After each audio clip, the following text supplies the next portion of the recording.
नीरज भार्गव के परिवार को 1 करोड़ रुपए का मुआवजा देने के लिए पहुंचे। सांसद केपी यादव और पंचायत मंत्री ने मुआवजा राशि दी। पंचायत मंत्री और सांसद के बीच जयकार की होड़ भी मची रही। इस दौरान पंचायत मंत्री ने कहा, सांसद जी की जय हो। बदले में सांसद केपी यादव बोले, मंत्री जी की जय हो, महाराज सिंधिया की भी जय हो। महाराज सिंधिया सभी के हैं, केपी यादव ने कहा। भाजपा सांसद और मंत्री के बीच चल रहा है दरअसल विवाद, और ये एक तरह से तंज था एक दूसरे पर। दरअसल 2019 में सिंधिया की हार को लेकर दोनों में वार पलटवार का सिलसिला चल रहा है। यानी बीजेपी में किस तरह दो फाड़ है, यदि आपको गुना में समझना है तो बहुत बेहतर तरीके से समझ सकते हैं। गुना में शिकारियों के हमले की वजह से शहीद हुए जवान के घर में दरअसल ये मुआवजा राशि देने के लिए पहुंचे थे और शहीद हेड कांस्टेबल नीरज भार्गव के परिवार को 1 करोड़ का मुआवजा दिया है। लेकिन उसी बीच जो कुछ सियासत में चल रहा है, गुना में केपी यादव सांसद और मंत्री महेंद्र सिंह सिसोदिया और साथ ही साथ गिरिराज दंडौतिया, इसे लेकर तंज वार पलटवार जारी है। जो कि शहीद के घर मुआवजा राशि देने पहुंचे उस दौरान भी ये देखने को मिला। तो आपको बता दें कि केपी यादव ने 2019 के लोकसभा चुनावों में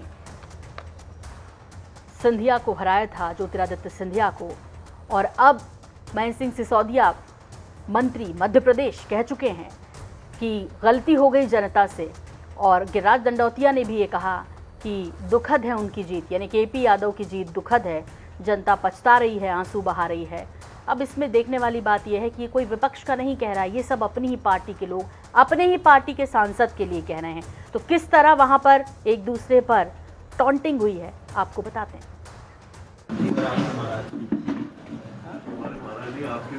आप ही कहते हो, आप हम तो सभी मानते हैं, हमारे सबके अपन सबके हैं। जय हो आपकी महाराज, हमारे महाराज जी आपके भी हैं। आप ही कहते हो, आप हम तो सभी मानते हैं, हमारे सबके अपन सबके हैं। जय हो आपकी महाराज, हमारे महाराज जी आपके भी हैं। आप ही कहते हो, आप हम तो सभी मानते हैं, हमारे सबके अपन सब।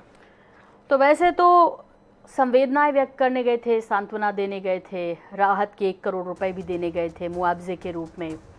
जवान शहीद हो गए और शिकारी को पकड़ने के चलते वहाँ पे चूँकि 3 जवान शहीद हुए हैं पुलिस के, और ऐसे में गुना में हुए इस पूरे हादसे को लेकर जहाँ एक तरफ सियासत गरमाई हुई थी, वहीं दूसरी तरफ गुना में जो जुबानी जंग चल रही है बीजेपी के मंत्रियों और सांसद के बीच, वो यहाँ भी देखने को मिली। वाकई में बड़ा शर्मसार है। हमारे सहयोगी इस वक्त वहाँ पर मौजूद हैं और उनसे जान लेते हैं। विनोद कुशवाहा हमारे साथ जुड़ गए हैं। विनोद, दरअसल क्या हुआ था? कायदे से तो किसी का दुख बांटने गए थे, अपना थोड़ी वहाँ रोने गए थे दुख। जी जरूर। यह जो एनकाउंटर वाले मामले में जहाँ 3 पुलिसकर्मी शहीद हुए थे, वहीं गुना के जो हेड कांस्टेबल हैं नीरज भार्गव के परिवार को मुख्यमंत्री शिवराज सिंह चौहान द्वारा जो घोषणा की गई थी 1 करोड़ रुपए मुआवजे को लेकर, तो आज बीजेपी सांसद और मंत्री ये लोग वहां पर चेक देने के लिए गए थे, मुआवजा देने के लिए गए थे। तो सांसद जी वहां पहले से मौजूद थे, वहीं पंचायत मंत्री आते हैं और उनको श्रद्धांजलि देते हैं। जो नीरज है, शहीद हुए थे नीरज, तो पंचायत मंत्री द्वारा सांसद जी को कहा जाता है कि सांसद जी की जय हो, और बदले में जब सांसद जी उनको कहते हैं कि केपी यादव जो है सांसद, वो कहते हैं कि मंत्री जी की जय हो और आपके महाराज जो है सिंधिया जी की भी जय हो। उसी के उसमें जब पंचायत मंत्री जवाब देते हैं कि महाराज तो सभी के हैं, तो सांसद जी कहते हैं उसके विरोध में कि आप ही तो कहते हो कि सिंधिया जी महाराज हमारे हैं, किसी और के नहीं है। सांसद जी तो वैसे सबके हैं, बट आप खुद कहते हो कि सांसद जी हमारे हैं, तो कैसे कह दिया कि सांसद जी हमारे हैं? तो किसी की जो श्रद्धांजलि गए थे वहां पर, वो श्रद्धांजलि पहुंचे थे, वहीं उन्होंने अपना बाग युद्ध छेड़ दिया, एक दूसरे पे आरोप लगाना स्टार्ट कर दिया। बिल्कुल, जो कि लंबे समय से विनोद चल रहा है। और वाकई में इसमें बड़े नेता का या पार्टी के जिम्मेदार नेताओं का क्यों अभी तक कोई बयान नहीं आया है इस मामले में, जबकि गुना में जिस तरह पार्टी दो फाड़ है ये साफ दिखाई दे रहा है। 2023 का इलेक्शन सामने है, उसके बाद 2024 को एक बार फिर सामना करना है। ऐसे में बीजेपी के सामने मुसीबत ये है कि वो दोनों को ही नाराज़ नहीं कर सकती, लेकिन समझाना बेहद ज़रूरी है। अपने ही पार्टी के लोगों को समझाना कितनी बड़ी चुनौती है, ये इस केस के साथ देखने को मिल रहा है। वरिष्ठ बीजेपी प्रवक्ता राजपाल सिंह सिसोदिया जी हमारे साथ जुड़ रहे हैं। राजपाल जी, सुबह आपसे चर्चा हुई थी और जो कुछ गिरिराज दंडौतिया जी ने कहा था उस पर हम आपसे सवाल कर रहे थे कि ये ठीक है क्या पहले महेंद्र सिंह सिसोदिया फिर गिरिराज दंडौतिया, एक बार फिर से वही हुआ। आप सुबह कह रहे थे कि अनुशासन वाली पार्टी है, आप कह रहे थे कि पूरा ध्यान रखा जाता है, एक नियम है, लेकिन वो सब तो यहाँ दिख नहीं रहा। गए तो थे संवेदनाएं व्यक्त करने, यहाँ तो ये अपनी ही बात कर रहे थे, वही तंज, वही वार पलटवार। मुझसे पूछा है क्या? जी देखिए, भारतीय जनता पार्टी में निश्चित तौर पर अनुशासन की जो बात आप कह रहे हो वो तो है ही सही। उसके बिना तो हमारे यहाँ कुछ होता नहीं है। अनुशासन तो है, सर्वोपरि है। और अनुशासन का मतलब ये भी नहीं होता है कि सार्वजनिक स्थान पर अगर एक दूसरे से मिल रहे हैं या कहीं जाने में मिल रहे हैं तो बात ना करें। उन्होंने बात करी और आपस में एक दूसरे को अभिवादन किया, जय हो के। तो ये अच्छी परंपरा है, करनी चाहिए अभिवादन, इसमें कोई बुरी बात नहीं है। अनुशासन के दायरे में भी रहना ही चाहिए। राजपाल जी, आप ऐसा समझ रहे हैं कि जनता नहीं समझ पा रही है कि क्या हुआ, क्यों ऐसा बोल रहे हैं, या आप ऐसा समझ रहे हैं कि कुछ हुआ ही नहीं है, या दरअसल आप सब समझ रहे हैं लेकिन बोलना नहीं चाह रहे हैं?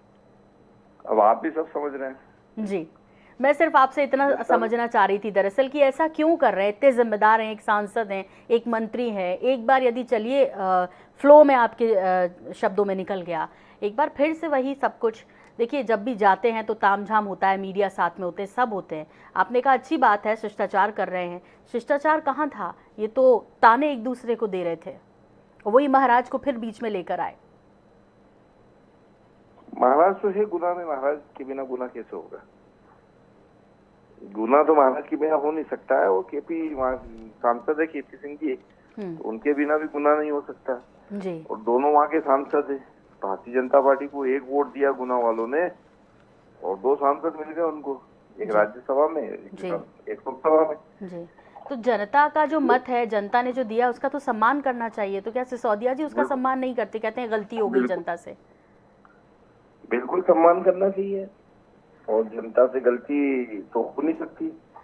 गलती जनता थोड़ी करती, गलती तो राजनेता ही करता है हमेशा। जी, तो जिस अनुशासन की बात कर रहे थे राजपाल जी, मुझे लगता है कि शायद अभी और थोड़ा ठीक करने की ज़रूरत है। आपने कहा गुना सिंधिया के बिना कैसे, महाराज के बिना कैसे, लेकिन सही बात है, चाहे वो महाराज हो, चाहे कोई जनप्रतिनिधि हो, सांसद हो, मंत्री हो, विधायक हो, पार्षद हो, कोई भी हो, लेकिन वो जनता के बिना कुछ नहीं है।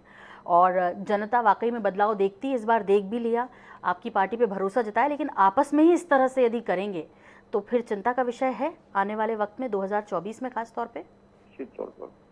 निश्चित तौर पर इनको और इन्हीं को नहीं, सार्वजनिक जीवन में सभी नेताओं ने एक मर्यादा में रहना चाहिए, मर्यादा का पालन करना चाहिए, अक्षर से पालन करना चाहिए, अनुशासन में रहना चाहिए। नए आए हैं आपकी पार्टी में सिसोदिया जी भी, और उम्मीद ये करेंगे कि वो शायद समझेंगे कि अनुशासन वाली पार्टी कही जाने वाली बीजेपी में कम से कम ऐसे सार्वजनिक जगहों पर तो ना किया जाए। सभी के घर में झगड़े होते हैं, सभी पार्टियों में अपने अंदरूनी विवाद हैं, लेकिन उसको सुलझाया जाता है, और बीजेपी की तो परंपरा भी रही है। भूपेंद्र गुप्ता जी भी हमारे साथ फोन लाइन पर, मीडिया सेल उपाध्यक्ष कांग्रेस के, भोपाल से हमारे साथ जुड़ रहे हैं। भूपेंद्र जी, आपसे जानना चाहेंगे, राजपाल सिसोदिया जी भी हमारे साथ हैं और यहाँ श्रद्धांजलि देने, सांत्वना देने, 1 करोड़ की मुआवजा राशि देने के लिए केपी यादव सांसद बीजेपी वहाँ पहुँचे थे गुना में, आपको मामला पता ही है। और इसके अलावा महेंद्र सिंह सिसोदिया, जिन्होंने 2 दिन पहले अभी ये कहा था कि गलती हो गई गुना की जनता से 2019 में। आपकी प्रतिक्रिया? एक बार फिर मिले, एक बार फिर वार पलटवार हुआ, बहुत हल्के में, लेकिन आपसी मतभेद है, ये दिख गया।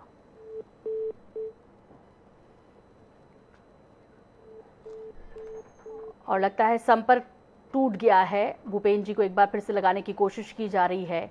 राजपाल जी जुड़े हुए हैं क्या आप हमारे साथ? हाँ जी, मैं जुड़ा। जी। राजपाल जी, एक चीज़ ज़रूर लेकिन समझना चाहेंगे कि देखिए अभी 2023 है, अभी एकदम सामने, और कांग्रेस तो मौका ढूंढ ही रही है, और ये सब कांग्रेस से ही आपकी पार्टी में आए हैं, तो ये नहीं लगता कि जो रीति नीति है पार्टी की, इसे समझना और समझाना इस वक्त सबसे बड़ी प्राथमिकता होगी? क्योंकि केपी यादव जी को भी यदि जनता ने वोट किया है और जो लगातार सिंधिया जी को वोट करती रही एक समय में, उस जनता ने, उस गुना की जनता ने, तो उनके मताधिकार का सम्मान भी करना होगा। ये पार्टी के लिए एक चुनौती होगा क्या यहाँ 2 फाड़ है उनको एक करना? देखिए, पार्टी के सामने तो इस तरह की कई सारी चुनौतियां आती रहती है, पार्टी से उनका सत्ता निकालनी होती रहती है। तो जी। चुनौती मनुष्यों का समूह है। भारतीय जनता पार्टी में भी जो है वो मनुष्यों का समूह है, और समूह है तो निश्चित तौर पे कहीं न कहीं कुछ बातें मनुष्यता के नाते आ जाती है, मानवता के नाते आती है, स्वभावगत आती है। उन बातों को ठीक करने का काम जी। संगठन करता है। संगठन हमारे एक आइडियोलॉजी को लेके चलता है, एक वैचारिक अनुष्ठान को लेके हम लोग चलते हैं, और जब वैचारिक अनुष्ठान को लेकर जब हम चलते हैं तो फिर ये सब चीजें, छोटी मोटी चीजें होती है, हाँ, पूर्ण हो जाती है। लेकिन विचार जो पार्टी के, उनके साथ घुल मिल जाना होता है। भूपेन गुप्ता जी, मीडिया सेल उपाध्यक्ष, हमारे साथ जुड़ गए हैं। भूपेन जी, आप मुझे सुन पा रहे हैं? जी जी जी जी, आपसे मैं प्रतिक्रिया चाहूंगी। दरअसल जो कुछ अभी गुना में हुआ, 1 करोड़ की राहत राशि, मुआवजा राशि देने के लिए पहुंचे थे मंत्री महेंद्र सिंह सिसोदिया और सांसद केपी यादव जी। उस बीच भी उन लोगों में कुछ हल्की फुल्की कह सकते हैं, लेकिन वार पलटवार देखने को मिला जो कुछ गुना में इस वक्त चल रहा है। देखिए, ये तो जो है खरीदा हुआ तनाव है। भारतीय जनता पार्टी खुद खरीद के ले गई ये तनाव। पहले हम लोगों को तनाव देते थे, अभी नहीं तनाव दे रहे हैं। और ये झूठा दावा करते थे कि वो जो है दूध में शक्कर की तरह मिक्स हो गए हैं। तो ये शक्कर के दाने सड़क पे बिखरे दिख रहे हैं, सबको दिख रहे हैं। ये पहली पार्टी है जिसमें एक आदमी दूसरे से कहता है तुम मूर्ख हो, वो कहता है जय हो। दूसरा आदमी तीसरे से कहता है कि ये गलत आदमी जीत गया, हम माफी मांगते हैं महाराज, वो कहता है जय हो। तो ये पार्टी, ये इनका विचारधारा, ये इनका कैरेक्टर, और ये जो पहले कहते थे चाल, चरित्र और चेहरा, ये तीनों एक साथ आप देख लीजिए, इस घटना से दिखाई पड़ते हैं। टेढ़ी चाल है, चेहरा काला है, और चरित्र जो है यही है, गुलाटियां खाओ। ये भारतीय जनता पार्टी की असली तस्वीर है। कांग्रेस पार्टी इसमें कुछ नहीं कर सकती। ये तो जनता को सोचना है, जनता को देखना है कि वो, उसने जो है जो फैसला किया, उस फैसले में जो आईने के सामने लोग खड़े हैं, उनकी चेहरा, उनकी सूरत कैसी है। जी, राजपाल सिसोदिया जी, अभी आपने भूपेन जी को सुना, जल्दी से काउंटर इस पर चाहेंगे। देखिए, आप हमेशा कहते थे कि कांग्रेस में आपस में ही नहीं बनती, इस वजह से उनकी ये हालत हुई है, इसीलिए उनके हाथ से सत्ता चली गई। लेकिन अब देखिए, आपके लोग ही, भले ही कांग्रेस पार्टी से आए हुए, लेकिन आपने उनको अपना लिया। आपने कहा कि दूध में शक्कर की तरह मिल गए, लेकिन अब देखिए क्या हो रहा है। कैसे कहेंगे अब, कांग्रेस को क्या कहेंगे यदि आपकी अपनी पार्टी में ये सब हो रहा है? दूध में शक्कर की तरह ही मिले हुए कांग्रेस के लोग नींबू निचोड़ने का काम न करें, इनको भी चाहिए है। और नींबू निचोड़ेंगे भी तो भी अगर दूध फटेगा तो भी हमें रसगुल्ला बनाना आता है। बात हम फटे दूध से भी रसगुल्ला बना लेते हैं।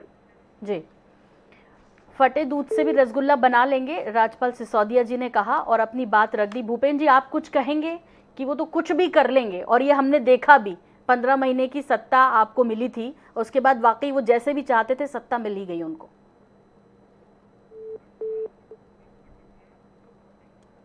भूपेन जी, कोई भी आदमी जब रिश्ता करता है, संस्कार देखता है, और संस्कार देख के जो है पास पड़ोस रिश्तेदारी देखता है, तब शादी ब्याह करता है। भारतीय जनता पार्टी इतनी लालची और लोभी पार्टी है कि ये दहेज देख के गिर पड़े और लड़की ले गए, तो अब उसके नखरे उठाना पड़ेंगे इनको।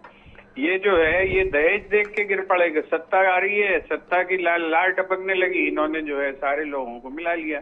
अब जो है वो शक्कर मिल नहीं पा रही है दूध में, तो परेशान तो हैं, लेकिन अब ऊपर से कैसे कहें, सबको पता है कि दहेज लंबा चौड़ा हुआ है, तो वो उसी में परेशान है। और ये भारतीय जनता पार्टी का, मैंने आपसे क्या कहा, यही इनकी चाल है, यही इनका चरित्र है, यही इनका चेहरा है। बिल्कुल भूपेन जी, चलिए अच्छा है, कम से कम जो है आपको तो तनाव कम हो गया। आपने कहा कि तनाव देते थे, तनाव वहां चला गया, अब आपको ऐसे समय समय पे मौके मिलते रहेंगे। बहुत धन्यवाद हमसे बात करने के लिए। भूपेन गुप्ता, उपाध्यक्ष, मीडिया सेल, कांग्रेस, हमारे साथ जुड़े हुए थे।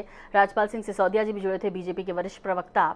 कुल मिलाकर फिलहाल जो खटास है, जो खाई है गुना में, केपी यादव सांसद और मंत्री ज्योतिरादित्य सिंधिया समर्थक जितने हैं वहाँ पे, वो सब के सब इस वक्त दो फाड़े साफ दिखाई दे रहा है और बीजेपी के लिए इस क्षेत्र में बड़ी चुनौती आने वाले चुनाव में यही दिखती है, चाहे वो स्थानीय चुनाव हो।